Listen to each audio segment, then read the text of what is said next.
अब बिटिया का प्रश्न था झाड़ू क्यों नहीं लगानी चाहिए। संध्या के समय शंकर जी के गण भूमि पर विचरण करते हैं, शंकर जी स्वयं भूमि पर विचरण करते हैं। अगर कोई झाड़ू लगा करके कचरा बाहर की तरफ तिनका फेंकता है और धोखे से उसी वक्त तुम्हारे दरवाजे के बाहर से गणों का निकलना हो तो गणों पर लग जाए तो ये अपशकुन हो जाएगा, घर की लक्ष्मी भाग जाएगी, घर में रोग बीमारी प्रकट हो जाएगी। इसलिए संध्या के समय झाड़ू नहीं लगानी चाहिए। ये उत्तर है। अगला प्रश्न पढ़ते हैं।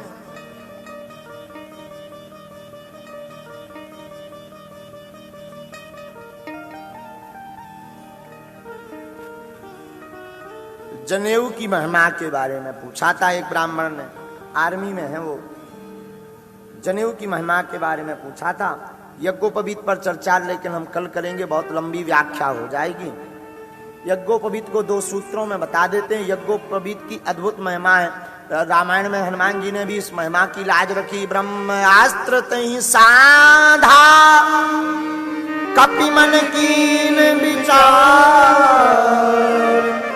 जो न ब्रह्म सरमानयो महिमा मिटे अपार। आजकल के कछु बामनन को जनेऊ भुल्ला पे टंगो। हाँ, और आजकल तो कछु ऐसे आलसी हैं जो इन्हें यज्ञोपवीत पहनने का अधिकार है।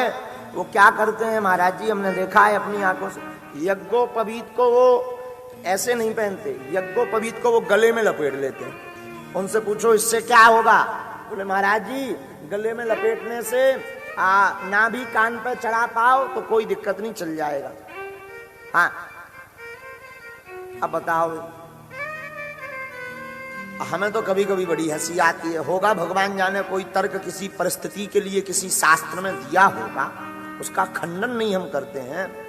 पर भैया जब भगवान ने कंधा तुम्हें साजे दे तो कंधा पे का नहीं टांग रहे, गरे में टांगो चाहे कंधा पे, वजन तो बराबर है।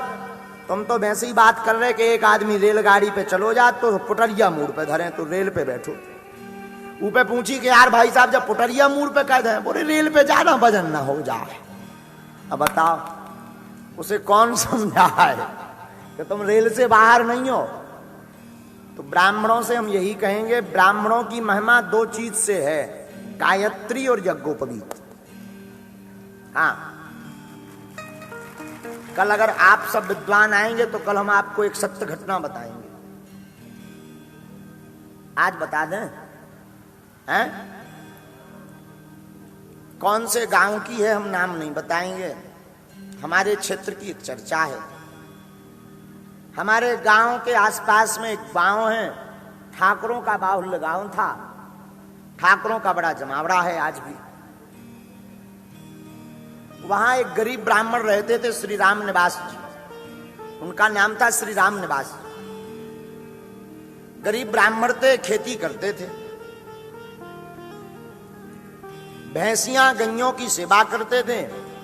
एक बार 2 गैया और 1 भैंस ठाकुर के खेत में घुस गई, ब्राह्मण जी श्री राम निवास पांडे जी। तो उन ठाकुर ने ताव में आकर के इनको बहुत भला बुरा कहा। इन्होंने कुछ नहीं कहा, चूंकि ठाकुर दबंग थे।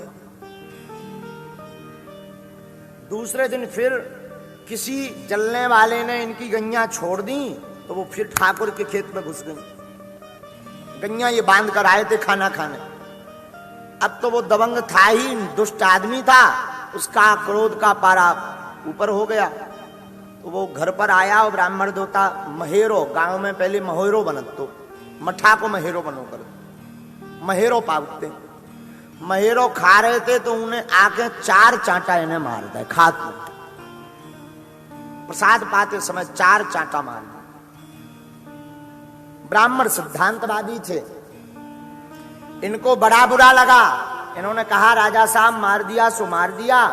इन्होंने अपना यज्ञोपवीत निकाला और यज्ञोपवीत में गायत्री मंत्र बोल करके यज्ञोपवीत को तोड़ दिया और अपनी कलाई को काटकर ऐसे रक्त से हाथ को सान कर उन ठाकुर के घर पे जाके थप्पा मार दिया और आकर फांसी लगा ली। अब मरते समय बोल के गए, जाओ जब तक तुम्हारा वंश चलेगा तब तक तुम्हारा पूरा वंश हमारी टांग के नीचे से निकलेगा।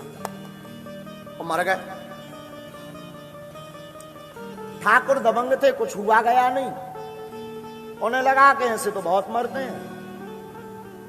महाराज कुछ दिन बाद आफत हो गई। उन ठाकुरों के घर पर प्रेत बाधा शुरू हुई। इतनी भयंकर गंदी प्रेत बाधा हुई कि उनकी घर की स्त्रियां निर्वस्त्र हो जाएं। अगर वो खाना बना के रखें, 12-13 साल तो कुछ नहीं हुआ, 13 साल बाद हुआ। हाँ, वो अगर भोजन बना के रखें तो कोई उसमें गंदगी डाल जाए, सब्जी में, रोटी में कोई गंदगी छपा जाए, अब भोजन ना कर पाए बेचारे। ठाकुर बड़े बड़े जानकार, बड़े बड़े गुनिया, बड़े बड़े गुड़ग, ना जाने मेहंदीपुर बालाजी जितने भी होते हैं साफ कर लिए, एक विराग भर आराम नहीं लगा। हमारे दादा गुरुजी उस वक्त जीवित थे। अब वो बड़ी समस्या बन गई। हद ये हो गई, 3 भाई थे, एक भाई एक्सीडेंट में मर गया, दूसरे भाई ने फांसी लगा ली, जिसके कारण वो ब्राह्मण मरे थे वो भर जीवित रहा, उन्हें खाज और कोड़ हो गई। घर वंश नाश होने लगा। एक बहू किसी को लेकर के भाग गई, एक वहीं पर रह रही थी, इनकी पत्नी रह रही थी, 2 बहुएं भर घर में बची थी 3 भाइयों में से। अब गांव में पंचायत जुड़ी के पूरा घर बर्बाद हो रहा है। कोई जानकार हो, कोई सिद्ध हो तो वो कृपा कर दे। में हमारे दादा गुरुजी भी गए। हमने बिल्कुल सत्य घटना सुना रहे हैं आप। ब्राह्मण की महिमा क्या होती है यज्ञोपवीत की, वो बता रहे हैं आपको। दादा गुरु भी गए। लगभग 40 ब्रह्म देवता जिनको भरते हैं ऐसे ब्राह्मण गए। 40 क्षेत्र के नहीं, 3-4 जिले से। 2-3 सिद्ध महात्मा, दादा गुरु भी सिद्धों में एक थे, तो आप भी गए। बड़े बड़े गुनिया गए। जागर कहाउत रात की यात्रा, जागर डली। जो श्री राम निवास मरे थे वो ब्रह्म राक्षस बन गए थे, और ब्रह्म राक्षस बनकर के रातों भर परेशान करते थे, तो उन्हें बुलाया जाए। रात भर होम चला, उछाई चली, जादू टोना करवे वाले तांत्रिकन के मंत्र चले। बरम भरे, 40 बरम भरे एक साथ, गांव भर बैठो। लेकिन वो जो मर गए थे वो किसी के शरण से न आए। सत्य घटना सुना रहे हैं। दादा गुरु जी विराजमान थे, तो दादा गुरु ने सौगंध दी कि अगर तुम ब्राह्मण रहा हो, कभी तुमने यज्ञोपवीत जीवन में धारण किया हो, या कभी तूने एक बार भी गायत्री मंत्र पढ़ा हो, तो तुझे गायत्री और यज्ञोपवीत की सौगंध है, आ बात कर। और इतना कहा तो ठाकुर के ही वंश के एक पुरुष के ऊपर वो किलकार मारते हुए और आ गए, सवारी आ गई, और चिल्ला करके बोले, मैं राम निवास पांडे। सब चौंक गए। पूरा ठाकुर खानदान चरणों में गिर गया। सबकी आंखों में आंसू आ गए। आप आ गए, ये बेचारा पूरा परिवार परेशान है, आप कृपा करो। तब रो रो करके उसने पूरी व्यथा बताई कि इनको तब शर्म नहीं आई जब एक ब्राह्मण को खाते हुए मारा। हमने क्या बिगाड़ा था इनका? अरे हम तो सिर्फ सेवा कर रहे थे, गौ सेवा, और हमने यज्ञोपवीत तोड़ दिया। अब कोई भी संसार का गुनिया, तांत्रिक, ओझा कितनी भी दम लगा ले, हमारा बाल बांका नहीं कर सकता। सत्य घटना बता रहे हैं। तब फिर दादा गुरु अन्य महापुरुषों ने निवेदन किया कि ब्राह्मण तो पांव का बड़ा कच्चा होता है। निवेदन किया तो वो बड़े रोने लगे। बोले, सुनो, हमने मरते समय कहा था कि जब तक इनका वंश चलेगा तब तक हमारी टांग के नीचे से निकलेगा। वो करवा दो, हम शांत हो जाएंगे। हम आपकी बात मानते हैं, संतों की बात मानते हैं। और फिर क्या, आज भी एक दरवाजा बनाया गया है। उस दरवाजे के ऊपर उन ब्रह्म देव को थापा गया है। और आज भी कहूं भी दिल्ली में कुछ रहते हैं, कुछ कहीं रहते हैं, कहूं भी विवाह होवे, सबसे पहले वो दरवाजे के नीचे हो निकरवे परत। आज भी ये महिमा है ब्राह्मण के यज्ञोपवीत की। ये महिमा है ब्राह्मण के गायत्री की, कि मरने के बाद भी दुष्ट आत्माओं को, दुष्ट लोगों को ठिकाने लगाने की क्षमता ब्राह्मण अपने यज्ञोपवीत में रखता है। हाँ, मरने के बाद भी। तो जो आर्मी साहब ने हमसे प्रश्न किया था कि यज्ञोपवीत की महिमा क्या है, ये महिमा है यज्ञोपवीत की। तो ब्राह्मण जो खूंटी से टांग देते हैं, ये अपराध है, गौ हत्या बराबर पाप लगता है। जब 25,000 गायत्री पुष्करण ब्राह्मण करता है तब इसका अपराध मुक्त होता है, एक बार यज्ञोपवीत निकालने से। हाँ, 25,000। कई बार हमारा भी निकल जाता, पर धोखे से वस्त्र में विधि करके आ जाए तो वो अपराध नहीं माना जाता। लेकिन जानबूझ करके आपको भूल हो जाए तो अपराध माना जाता है। इसलिए ब्राह्मण का धर्म है यज्ञोपवीत, ब्राह्मण की ताकत है यज्ञोपवीत। बहुत से ब्राह्मण बालक हमारे पास आते हैं कि आपने बहुत सिद्धियां सीख रखी, एक आध हमें दे दो, हमारा पेट पले। कई ब्राह्मण बालक आते, हम ब्राह्मणों के चरणों में निवेदन करते, भूदेवो कोई सिद्धि नहीं हमने की, सिर्फ गुरु के चरणों की सेवा की और गायत्री मंत्र का जाप किया। सिर्फ इसी का परिणाम है कि जो कह देते हैं गुरु कृपा से वो सही आ जाता है, बस। ये शायद जो कल जिन्होंने प्रश्न किया था उनको विराजमान है क्या यहाँ कथा स्थल में, है क्या? खबर नहीं होंगे भी, उनको जवाब मिल गया होगा। अगला प्रश्न, महाराज जी ये बीना की कथा पूरे बीना के क्षेत्र के गांव-गांव से कथा में सहयोग आया है, आप सबको आशीर्वाद देकर जाइए। हम तो पहले ही दिन से भैया चिल्ला रहे हैं, सबकी कथा है, सबका आशीर्वाद है। और एक और लड़ाई सुनवे हमें मिली, जौन आयोजक कमेटी है, हमने सुनी कि कथा के बाद उनको थुतरा टोर हो जाने। हमने पूछी कहे, बोले आपसे मिलवे के ऊपर हो लड़ाई हो रही, कि महाराज जी को तुम लोगों ने हैक कर लिया है, मिलाने नहीं दे रहे। तो जो बड़े बड़े आदमी हैं वे नाराज हैं आयोजक कमेटी से। हम सबको निवेदन करें, हम किसी के बंधन में है ही नहीं, परम स्वतंत्र ना सर पे कोई, किसी के कहने से ना हम मिलते हैं, ना किसी के कहने से हम मानते हैं। हाँ, आज महाराज जी से यही चर्चा हो रही थी मंदिर में बैठ करके। महाराज जी बोले हमें तो लग रहा था कि आप नहीं आएंगे, किसी को कोई अगर रोक देगा तो आप मंदिर नहीं आएंगे। हम महाराज जी को यही बता रहे थे कि हमारे जीवन में हमने अपनी व्यास गद्दी इसीलिए किसी भी संस्था के बैनर तले कथा नहीं करते हैं, इसीलिए किसी के बाप की बापोती नहीं, हमारे हनुमान जी की व्यासपीठ है।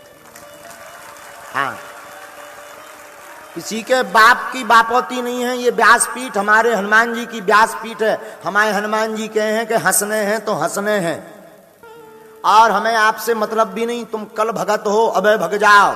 आपके श्रोताओं से मतलब नहीं, हमारे श्रोता भी टंगे हैं, इनने अगर सुन ली कथा सो जय जय हो गई। हाँ, हमारे श्रोता, हाँ, लेकिन ऐसा नहीं है कि हम आपको नहीं मानते, सम्मान है। आप में ही हम हनुमान जी के दर्शन करते हैं। आप जब आज भगवान नच रहे थे, नृत्य कर रहे थे भजन पे, हमें लग रहा था मानो हमारे बालाजी भी ऐसी नचत हुई हैं, तब हम जय हो कर रहे थे। हमें तो आप में ही हनुमान जी के नजर आने लगते, हनुमान जी नजर आने लगते हैं। तो आप सब हमारी आत्मा हो।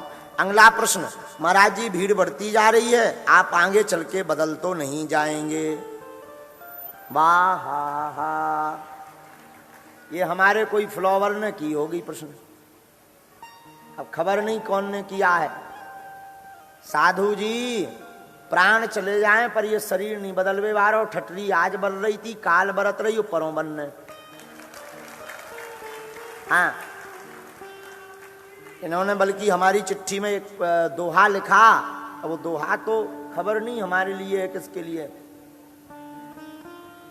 गुरुवर हमको न बिसारियो, चाहे लाख लोग मिल जाए, हमसे तुमको लाख हैं, तुमसे हमको ना। अच्छी बात है साधु जी, हम चाहे जितनी भीड़ जुड़ जाए, हम वचन देते हैं, हमें भीड़ से कोई मतलब नहीं, हमें तो अपने परिवार से मतलब है, और आप सब हमारे परिवार हैं। ना हम कल बदले थे, ना आज बदले हैं, ना कल बदलेंगे। आप किंचित मात्र चिंता मत करो। जितने पंडाल में बैठे हैं या सुन रहे हैं टीवी पर, यूट्यूब पर, सब हमारा परिवार है, हम बदलने वाले नहीं हैं।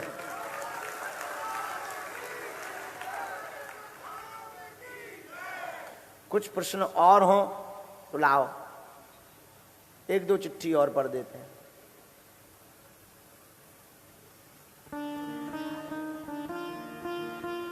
नहीं, वहां से लाओ भाई, डायरेक्ट नहीं। एक ये चिट्ठी आई है शासकीय चिकित्सक डॉक्टर अवतार सिंह यादव की। आपका परम भक्त हूँ, लगातार आपकी कथा सुनता हूँ। मंच के बगल में मेरी ड्यूटी लगी है जिसमें मुझे राम कथा का अमृतपान हो रहा, आपका प्रतिदिन आशीर्वाद मिल रहा। गुरुजी में बीना शहर का कोरोना प्रभारी रहा।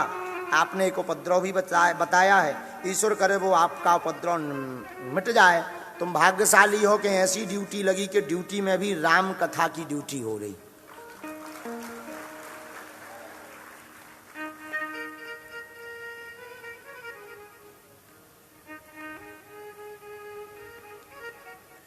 ये महेश अग्रवाल जी हैं, विद्या भारती वाले। आपने लिखा, हमारा सुझाव है आजकल घरों में बच्चों से घर के काम नहीं करवाए जाते, जिसके कारण शारीरिक श्रम नहीं होता। घर के कार्य को निम्न श्रेणी का काम माना जाता। एक सर्वे के अनुसार 5 से 7 वर्ष बाद घरेलू नौकर मिलना बंद हो जाएंगे। तुम नौकर को लेकर के चिंतित हो क्या? नौकर बनाने के चक्कर में क्यों जीवन जा रहे हो? सबको जो है नौकरी वाला बनाने के चक्कर में करो तैयारी। लेकिन बात आपकी बहुत अच्छा है, वाह। एक और सुनो इनके। इन्होंने लिखा कि एक परिवार का तो यह कहना था कोरोना काल में कि अगर कोरोना काल में घर में बाइयां नहीं आई तो हम भूखे मर जाएंगे। अब बताओ इन पागलों को क्या समझाएं? भैया महेश अग्रवाल जी ऐसा हम अरंदो अपन ठेका ना लो। जो खुद बना के नहीं खा सकता उनको कहा ठेका अपन लइए आगी हैं? चलो हाँ, अगला प्रश्न। रामचरितमानस के 2 या 5 दोहे का प्रतिदिन पाठ करना सुनाना शुरू करवा दें आप। हम हमसे हमेशा बोलते हैं भैया, ये बाद में हम चर्चा करेंगे। कोई कथा से संबंधित जिज्ञासा तो नहीं है किसी को? कथा से संबंधित जिज्ञासा, पेट दर्द करत हो जो नहीं है, खड़ी हो जाओ बेटा, बोलो क्या बात। माइक भेजो बिटिया के पास, कॉललेस माइक दो। आप तब तक आ जाओ भाई अग्रवाल बंधु। नहीं, हम माइक भेज रहे हैं आपके पास, वहां माइक भेजो भाई।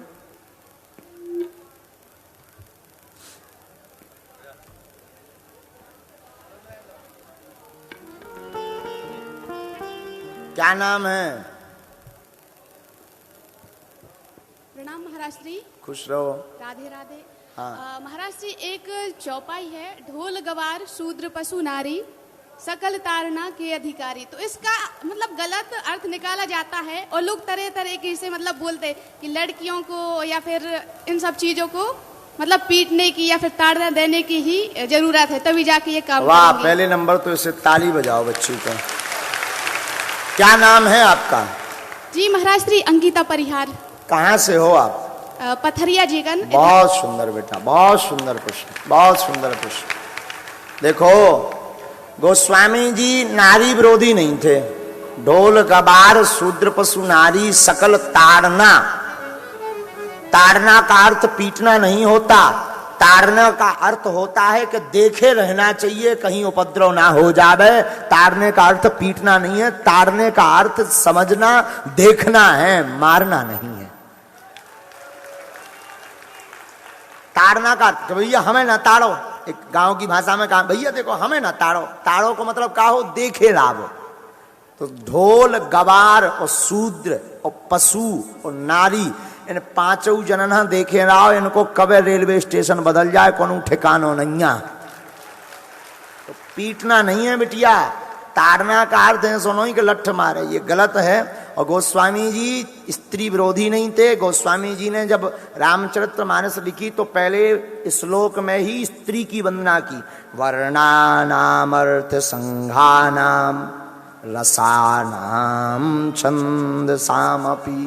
किसकी वंदना की पहले? गणेश जी की बाद में, सरस्वती जी की पहले।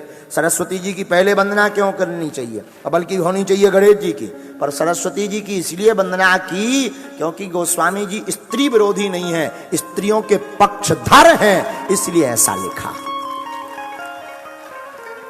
और कोई जिज्ञासा? बहुत सुंदर प्रश्न। हाँ आप बोलो, वहां माइक भेज दो। अब आप एक और बात, महाराज जी हमें आपके साथ गाने का बहुत मन है। आप प्लीज कल हमें मतलब ये अवसर दीजिएगा कि हम आपको कुछ भजन सुना सके। जी अवश्य, मंच पर नहीं तो फिर जहाँ हम निवास पर रहते वहां पर आ जाना। जी जी जहाँ सब रात को कथा के बाद सब भीड़ बैठती वहां बैठ जाना। जी जी महाराज जी। आप तक माइक भेजो। राधे श्याम।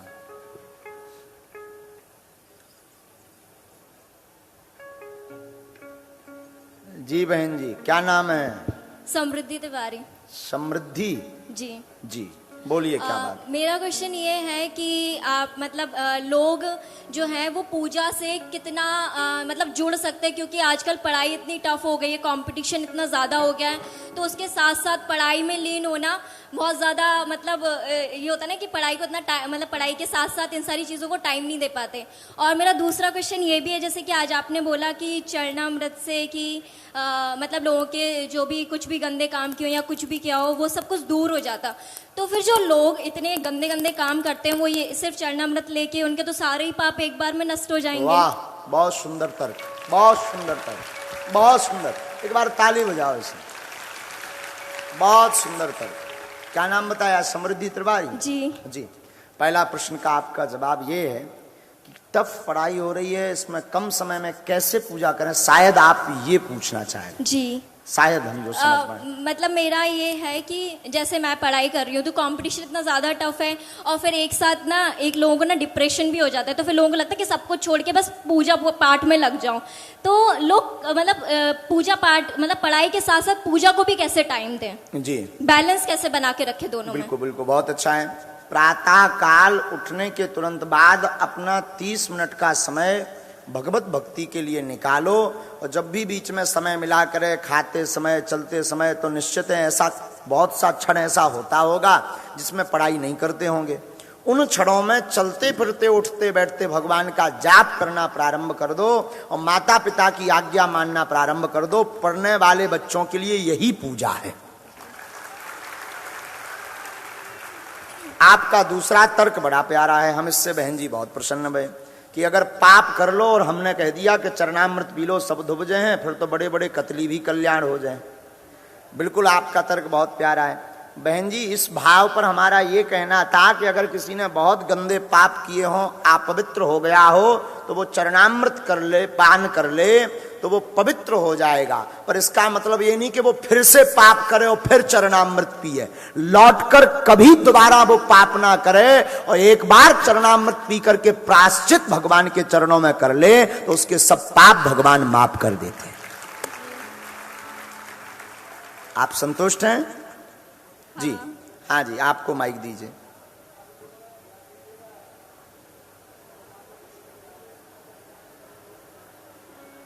आज यही राम कथा सही। सीताराम। सीताराम बहन। श्री सीताराम गुरु जी श्री सीताराम, आदेश करो।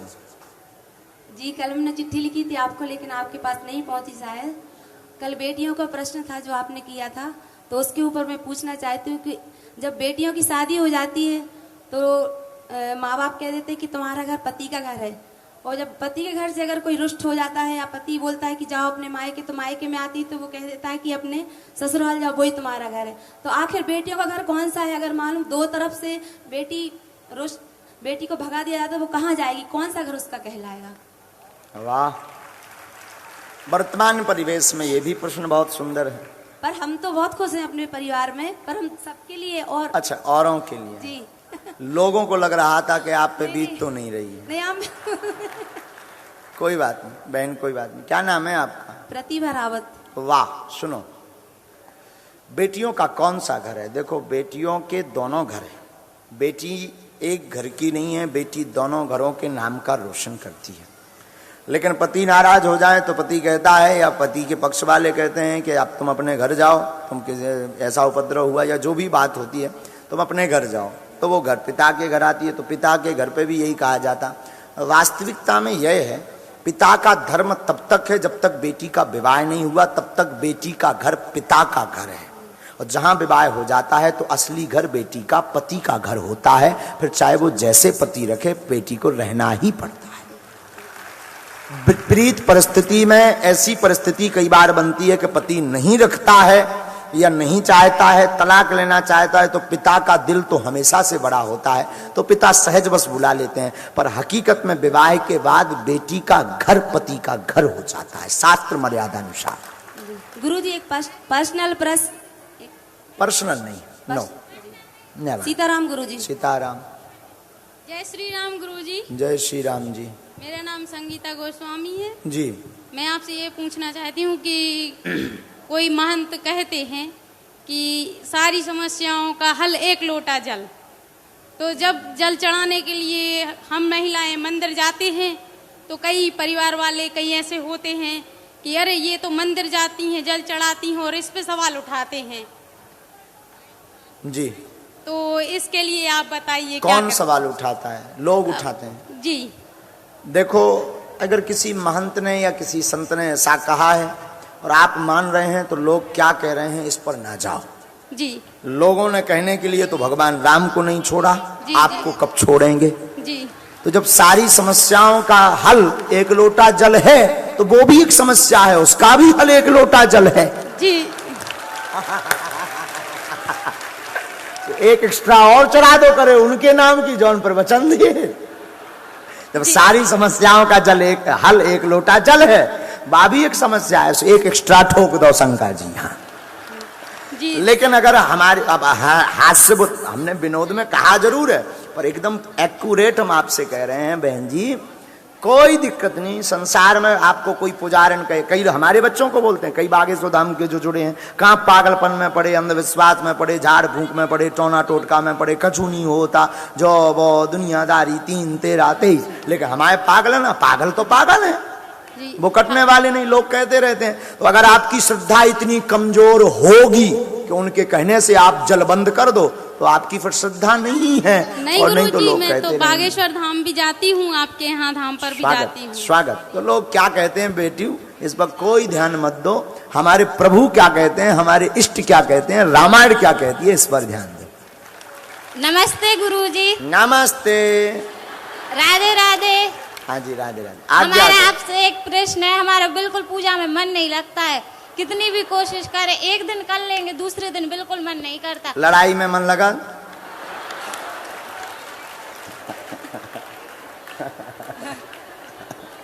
बेटा बहुत अच्छा प्रश्न। क्या नाम है आपका? रुचि राय। कहाँ से हो बिटिया? कुरुआ। हाँ? कुरुआ। बेटू कोई दिक्कत नहीं, अगर आपका मन पूजा में नहीं लगता, आप ध्यान करना प्रारंभ कर दीजिए। ध्यान का मतलब कोई छवि इष्ट जो आप जिनको इष्ट मानते हो, राम जी को, कृष्ण को, हनुमान जी को, दुर्गा माताओं को, उनका विग्रह रख करके नेत्र बंद करके उसको ध्यान में लाने का प्रयास करना प्रारंभ कर दीजिए बेटा। तुम्हारा चित्त धीरे धीरे शांत होगा और संतों की शीत प्रसादी, जो तुम्हारे गुरु हों, पिता हों, पति हों, उनकी शीत प्रसादी जानती हैं? शीत प्रसादी का मतलब जूठी प्रसादी पाना शुरू कर दीजिए, जिससे बुद्धि शुद्ध होगी और परमात्मा के चरणों में मन लगने एक और प्रश्न है। हाँ। यहाँ कुछ लोग आ नहीं पाते, आप बहुत देर मतलब भागवत होती, उनका भी मन होता, अगर आप टीवी पे 1 घंटा और बढ़ा दें तो उनको बहुत खुशी होगी। कुछ बहुत सी समस्याएं रहती है उनको कि जिस कारण आ नहीं सकते हैं वो यहाँ। तो जो टीवी पे कथा चलती है वो मोबाइल पे भी चलती, किसी के पास मोबाइल नहीं रहता है। हाँ भाई, संस्कार वालों सुन लो, तुम्हारी पूंछ कटने वाली है। उनके लिए बोल इस रहे हैं। वीडियो को संस्कार टीवी भेजा जाए, हमारी कथा का 3 घंटे से 4 घंटा बढ़ाया जाए। धन्यवाद गुरुजी। लोगों की मांग है, पैसा हमसे ना वसूला जाए। जो और पहले सुन लो कि जे 4 का जे तो 6 चला दें, जे खर्रा लंबो पकड़ा दें। हाँ, लेकिन 3 तो नहीं, पर 3.5 करवा देंगे हम बिटिया। जाओ। राधे राधे गुरुजी।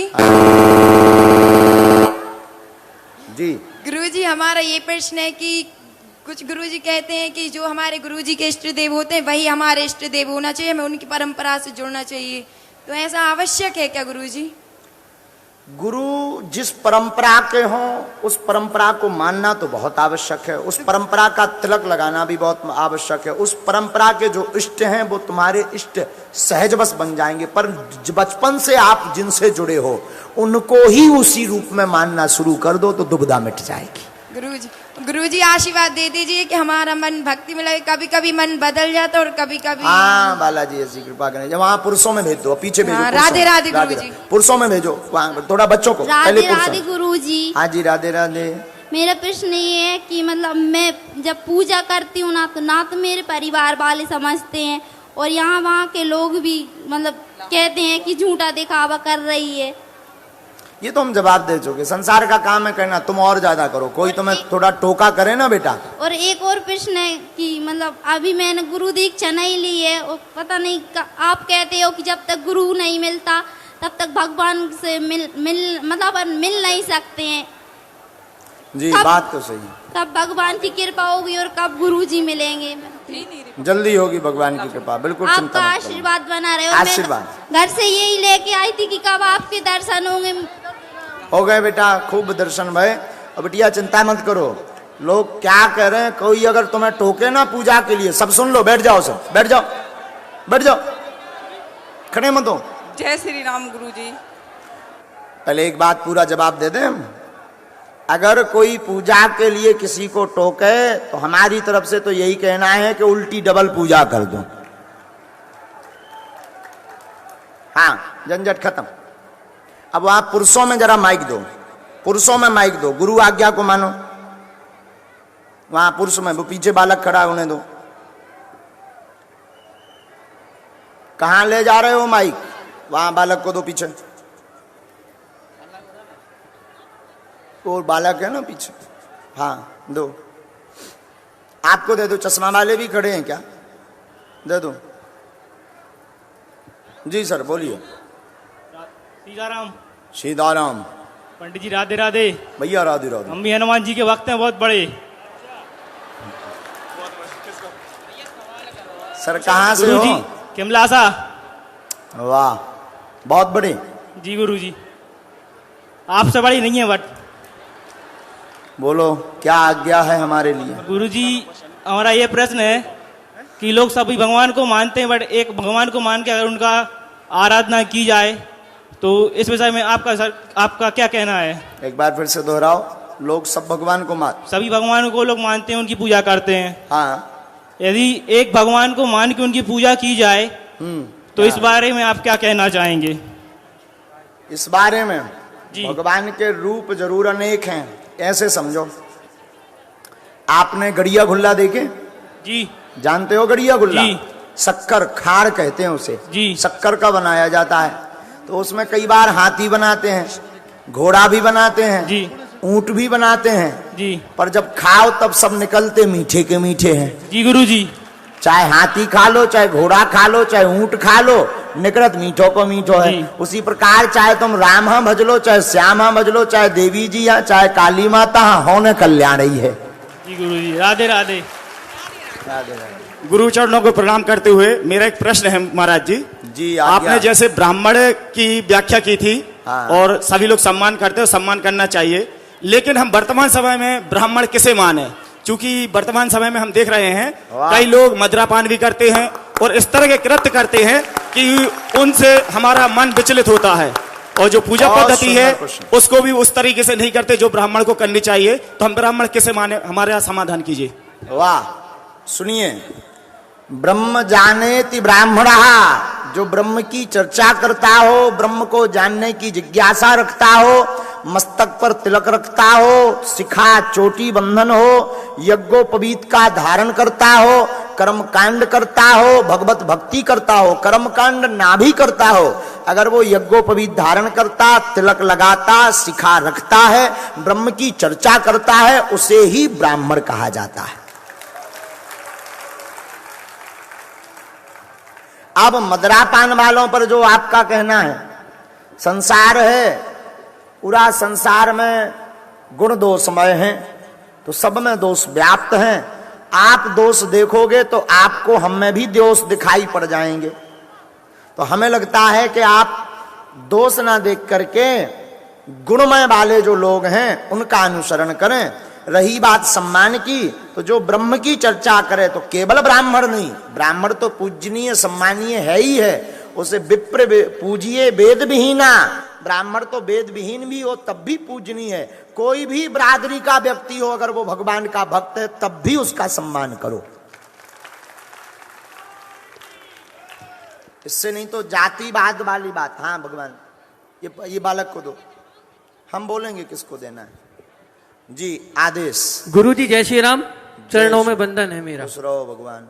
मैं आपसे ये प्रश्न करना चाहता हूँ और आपसे आग्रह करना चाहता हूँ कि आप आज के युवाओं को एक संदेश दीजिए, क्योंकि आज का युवा सोशल मीडिया पर ही भगवान की भक्ति करता है, और मोहल्ले में मंदिरों की आरती हो रही होगी तो किसी की इतनी हिम्मत नहीं होती है कि जाके कोई घंटा बजा दे, भगवान की मंदिर में जाकर घंटा बजा दे। आप आपके मंच से युवाओं को ऐसा संदेश दीजिए। आपकी फोटो दिखाओ जरा भाई। हाँ हाँ, अब बोलो।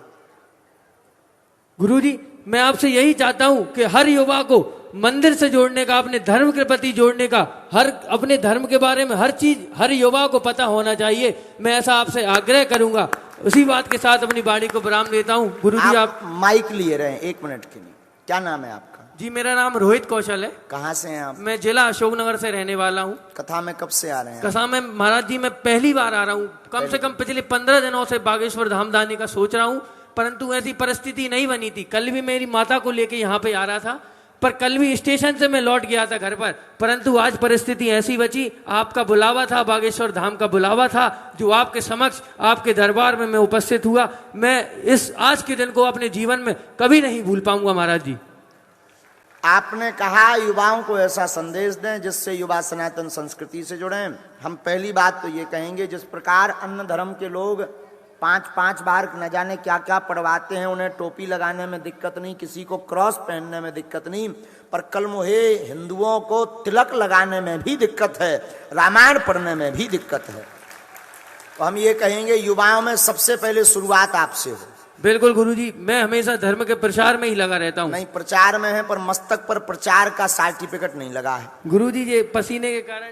हाँ, तो ऐसा तिलक हमें भी पसीना है आउट। अच्छा, हमारे लो एसी धरी हो सकत। बिल्कुल गुरुजी, क्षमा चाहता हूँ, आज के बाद हमेशा रहेगा। आप तिलक लगाना शुरू करो, और एक काम करो, आप अपने से 2 जुड़े हुए मित्रों को, सनातनीय हिंदू के लिए उन्हें सौगंध दिलवाओ कि रोज रामायण पढ़ोगे, रोज तिलक लगाओगे। फिर उन 2 मित्रों से कह देना तुम अपने 2 मित्रों से यही कहो। बिल्कुल गुरुजी, घर में बालाजी सरकार का मंदिर है मेरे घर में ही, मैं सुबह शाम दोनों समय पूजा करता हूँ महाराज जी। जय श्री राम। अपनी छोड़ो, चैन वाली जो हमने बात की वो समझ आई? बिल्कुल बिल्कुल महाराज जी, बिल्कुल बोलना कि रामायण पढ़ो और तिलक लगाओ 2 मित्रों को, और उनको सौगंध देना कि तुम अपने 2 मित्रों को यही कहना। बिल्कुल बिल्कुल। एक दिन ऐसा आएगा कि पूरे बुंदेलखंड में, मध्य प्रदेश, बोलो बागेश्वर धाम की। हाँ, इन सज्जन को दे दो, इन सज्जन को दे दो, इनको दादाजी को दे दो। माता जी विराज जाओ। सादर प्रणाम गुरुजी। भगवान जय हो। चरणों में स्पर्श। हाँ, मैंने कल चिट्ठी भी लिखी थी, आप तक शायद पहुंची नहीं पहुंची। मेरा एक ही प्रश्न है गुरुजी, सनातन धर्म में सभी इष्ट देव पूजनीय हैं जी, सभी अपनी अपनी आस्था अनुसार मानते हैं और पूजन करते हैं, और सभी पूजन के पश्चात लास्ट में जैसा आपके द्वारा भी होता है, सभी सनातनी हर हर महादेव क्यों बोला जाता है? हर हर महादेव क्यों बोला जाता है? ये बात हम आपसे थोड़ी समझना चाहते हैं कि लास्ट में हर हर महादेव ही क्यों कहा जाता है? अच्छी बात। क्या नाम है आपका? महेश राय सर। चलो यूं समझो जी, ब्रह्मा जी कह के देवता हैं जी जी। ब्रह्मा जी उत्पत्ति के देवता हैं, सृष्टि को बनाते हैं। विष्णु जी काय के देवता हैं? पालन करने वाले देवता हैं। शंकर जी काय के देवता हैं? संहार के देवता हैं।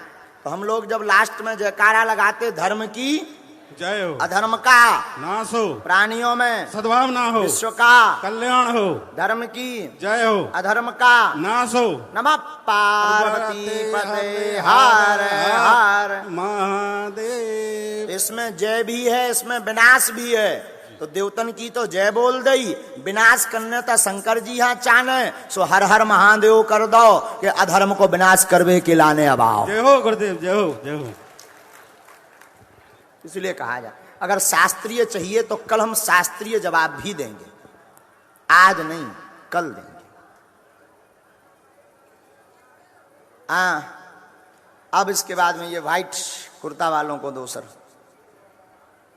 और एक दो लोग फिर आरती। जी सीताराम। सीताराम। जय बालाजी सरकार की जय हो। गुरुजी आपने बताया कथा में आज श्री नरसिंह जयंती है, तो हमारे बीना शहर में भी गुरुजी एक बहुत पुराना नरसिंह मंदिर है, तो आपसे निवेदन है आप वहाँ हम जाए होते हैं जी। हम तो आपसे निवेदन कर रहे हैं गुरुजी पधारिए वहाँ पे। अगर हमने माइक पे हो हाउ कह दी तो नरसिंह मंदिर में जयंती न मन पाए। अरे पूछो कहे जी गुरुजी, वो तो बहुत खतरनाक देवता है। गुरुजी आपसे एक निवेदन हो रहा है, वहाँ मंदिर की मूर्तियाँ चोरी हो गई थी और श्री रामचंद्र जी, भगवान लक्ष्मण जी, सीता जी काफी वर्ष पुरानी थी, लड्डू गोपाल जी चोरी चले गए थे, तो वे आज तक मिली नहीं। चलो कोई बात नहीं, अब आपने नरसिंह की बात की, हम सबको नरसिंह भगवान के दर्शन करवा रहे हैं। कैमरा करो हमारी तरफ जी। हम अपनी कथा में अपनी पूरी कथा नरसिंह भगवान को ही सुनाते हैं। जय नरसिंह भगवान की। और जूम करो, और जूम करो। इन नरसिंह भगवान में एक और अद्भुतता है कि ये नरसिंह भगवान गरुड़ पर बैठे हैं। जी। आप ये जो दर्शन करेंगे ऐसे विलक्षण दर्शन नहीं होंगे आपको। ये देखो आप, गरुड़ पर नरसिंह भगवान बैठे, बहुत प्राचीन है, हमारे परम स्नेही मित्र हैं, भाई हैं, पूज्य श्री भागवत भास्कर कृष्णचंद्र ठाकुर जी के सुपुत्र श्री इंद्रेश उपाध्याय जी, उन्होंने ये हमें गिफ्ट में दिए थे। हाँ, और भाव से दिए थे, तब से हम इनको ही कथा सुना रहे हैं। लेकिन ये हम किसी को दिखाते नहीं है, चुपके से धर लेते हैं। लेकिन आज अब नरसिंह महोत्सव है तो हमने कहा दिखा दें। आपने ऐसा दर्शन नहीं किया होगा ब्राह्मणों, ऐसा किया कभी? नहीं किया गुरुजी। गरुड़ पर बैठे हैं नरसिंह भगवान, पूरे आयुध लिए हैं हाथ में। देखो एक एक चीज, और जरा कैमरा नजदीक लाओ, एक एक चीज देखो। और अब तो और सुनो, ये बगल में प्रहलाद जी लिए गोद में, ये प्रहलाद जी हैं, ये गरुड़ जी हैं, ये नरसिंह भगवान है, गोद में प्रहलाद जी बैठे हैं। जी जय नरसिंह भगवान की जय। आगे माइक दे दो। गुरुजी जय श्री राधे। हाँ साहब बोलो। गुरुजी एक आपसे निवेदन था। आओ। हम लोग जब ब्राह्मण लोग व्यास पे बैठते हैं और वहां से बोलते हैं मांसाहार का सेवन ना करें, ये सेवन ना करें, ये सब चीज़ों का सेवन हमें नहीं करना चाहिए, हम सनातनी हैं, तो कई लोग उठते हैं और वो कहते हैं साहब हमारी कुलदेवी कोई बलि चढ़ती है बकरे की इत्यादि, उनकी बड़ा मुश्किल होता है उनको समझाना, फिर डेफिनेशन निकालना बलि की, और फिर वो कहते हैं हम अगर सेटिस्फाई नहीं कर पाए कथा के बाद उनको, तो फिर वो कहते हैं आपको कुछ आते ही नहीं, हम तो खाएंगे और उनको भी खिलाएंगे, तो समस्या। तो गुरुजी इसके बारे में हम बता नहीं पाते। बहुत कथाओं में हमने इसके बारे में बोला है, कल हम फिर कोशिश करेंगे। देखो कोई भी माता संसार की ऐसी नहीं है जो किसी की भी जीव हिंसा करने का आज्ञा देती हो। कुपुत्रो जायते क्वचिदपि कुमाता न भवति। शास्त्र में आया है पूत कपूत हो सकता परंतु माता कुमाता नहीं। भूत प्रीत ही बलि खाते हैं माता, और देवता कभी बलि नहीं खाते। अपना पेट भरने के लिए अंधविश्वास है। और हम मंच से कह रहे हैं कि नो प्रॉब्लम, किसी के देवताओं को बलि है तो जीव बलि की जगह कुमड़ा की बलि, नींबू की बलि और नारियल की बलि दे दें, देवता कभी रुष्ट नहीं होंगे। हाँ, लेकिन तुम्हें अपनो पेट अगर उनको भरना हो, उनको अगर अपनो पेट भरने तो बलि का भाई तो लोग 2 किलो चढ़ा दें, हम क्या कर लेंगे। हाँ चलो ये बीच वाले बच्चे को दो। हाँ यस सर। सीताराम गुरुजी। सीताराम जी। चरणों में वंदन। आओ। जे वो रहते गुरुजी, राम भगवान का उच्च विवाह हुआ था तो इनको सीता जी को बिछड़ना क्यों पड़ा फिर? वाह, बहुत सुंदर। उच्च विवाह हमें समझ में नहीं आया, लेकिन प्रश्न आपका बहुत सटीक है कि जानकी जी का और राम जी का इतना विधि युक्त विवाह हुआ, फिर इन दोनों का वियोग क्यों हुआ? पहली बात तो वनवास की लीला में वियोग नहीं हुआ, क्योंकि माया की सीता हरी गई, जानकी जी का हरण नहीं हुआ। और दूसरी बात, राम जी ने दोबारा जब जानकी जी का वियोग की छोड़ा है, जब दोबारा जानकी जी को दूर किया है, तो वहां पर अपनी राजा की भूमिका निभाई। राजा का कर्तव्य है प्रजा को प्रसन्न रखना। प्रजा ने उंगली उठाई कि रानी के ऊपर ऐसा ऐसा कलंक है, तो राज धर्म का राज निभाते हुए, धर्म निभाते हुए राजा ने अपने आप की और धर्म पत्नी को चाहे त्याग दिया, पर राजा राम श्रेष्ठ